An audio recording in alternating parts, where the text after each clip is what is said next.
All right, let's dive into something that I think everyone, at some point, has felt. We're going to talk about what it means to be completely and utterly overwhelmed, and how faith gives us this incredible way to look at those moments not as some kind of failure, but as a really important turning point. I mean, really think about it.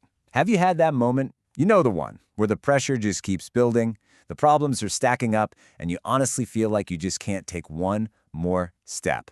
It's such a human feeling, but man, can it feel lonely.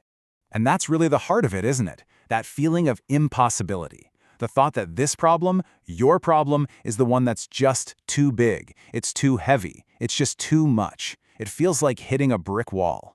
But what if it's not a wall at all?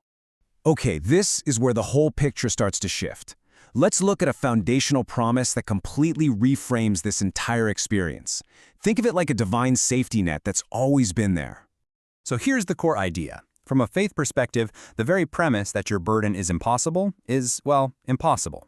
It might feel impossibly heavy to you, but it's been specifically measured and tailored for your unique capacity. The whole system is designed so that you are never, ever given a weight you can't fundamentally handle. And look, this isn't just some nice, comforting thought. It's a direct promise. It's right there in the Quran, Surah Al-Baqarah, verse 286.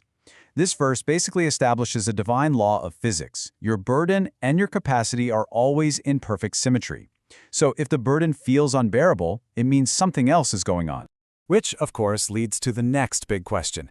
If we're never burdened beyond what we can handle, why does it hurt so much? Why does it feel like we're about to snap? This is where a second, equally important promise comes into play. So let's look at how these two promises work together, because it's brilliant. On one hand, you've got the safety net from Al-Baqarah. You will not be overburdened. But on the other hand, you have this promise from Al-Ankabut that if you say, I believe, then you will be tested. See?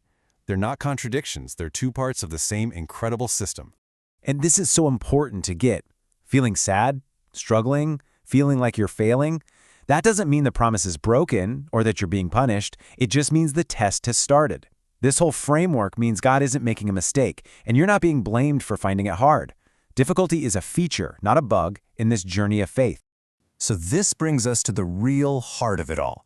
What is the actual purpose of reaching what feels like your absolute breaking point? Let's uncover it. This idea is a total game changer. That I can't do this anymore feeling, it's not an error message. It's more like a GPS notification that says, you have arrived. You've successfully reached the exact location where your own limited human strength runs out, which is right where a different kind of support is designed to begin. And that divine support system has a name, Tawakkal. Now, we often hear it translated as just trust, but it's way more active than that. It's a divine mechanism, a support system that is literally designed to kick in right at the moment you hit your personal limit. It's the exact point where you're meant to stop leaning on yourself and start leaning on Him. So how do you actually do that? Well, it's kind of like a four-step process. First, you have to just acknowledge it. Okay, that's it. I've hit my limit. Second, you have to reframe it in your mind. This is the signal. This is not me failing. Third, you consciously pivot. You turn your hope away from your own empty fuel tank and point it towards His unlimited supply. And finally, you actively fight off that whisper of despair, because that's the real enemy here. Because you see, the test was never about whether you could lift the impossible weight all by yourself. The real test was always this. When you finally got to the point where you knew you couldn't, would you have the faith and the wisdom to reach out and lean on the unlimited strength that was waiting for you the entire time? And this brings us to the final piece of the puzzle, and it really redefines what success even looks like in these moments. It completely shifts the focus from the outcome of the problem to the condition of your own heart.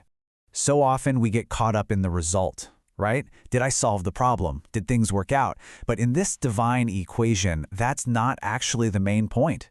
The true measure of success is whether you manage to hold on to your hope and reliance on Him while you were in the storm.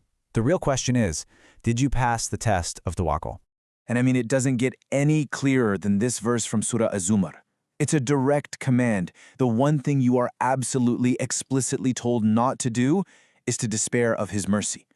Because as long as that hope is alive, you're still connected. You're still plugged into that divine support.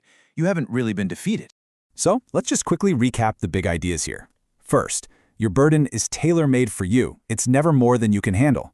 Second, that feeling of being totally overwhelmed isn't failure. It's the signal to activate your faith. Third, Tawakkul is that divine backup that's designed to meet you right at your limit. And finally, the truest measure of success is just holding on to hope.